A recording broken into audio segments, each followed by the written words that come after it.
இந்த question TNPSC previous question வாங்க செம்ம ஈஸியாக சால்வ் பண்ணலாம். ஃபஸ்ட் டைம் நம்ம சேனல் பார்க்குற மாதிரி தான் மறக்காமல் ஃபாலோ பண்ணுங்க. இங்கே பாருங்கள், இந்த கொஸ்டினுக்கு என்ன பண்ணிங்கன்னா இந்த 3 ஃபஸ்ட்டு உள்ள மல்டிப்ளேஷன் பண்ணுங்க. நம்மகிட்ட டீயோட வேல்யூ தான் கேட்டுக்கிறாங்க. 3 உள்ள மல்டிப்ளேஷன் பண்ணி என்ன வரும் 3t மைனஸ் அடுத்தது இந்த 3 டேரெக்டாக போட்டக்கூடாது. 3 × 3 3 உள்ள மல்டிப்ளேஷன் பண்ணும்போது 9 வருமா, 9 = 5 உள்ள மல்டிப்ளேஷன் பண்ணும்போது 10t + 5 வருமா. நல்லா ஞாபகம் வச்சுக்கோ, அங்கே தான் மிஸ்டேக் பண்ணுவீங்க எல்லாருமே.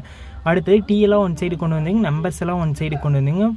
5 இந்த சைடு வந்துச்சுன்னா -5 ஆகுமா, -9 - 5 = 10t. இங்கே இருக்கிற +3t இந்த சைடு வந்தால் -3t ஆயிருமா.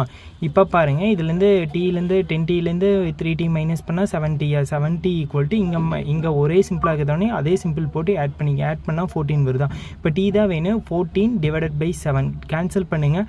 7ங்கிறது 1 டைமு, 14 2 டைமா. t = -2 வருதா. -2 தான் ஆன்சர். ஆப்ஷன் ஏ தான் ஆன்சர். இவ்வளோ ஈஸியாக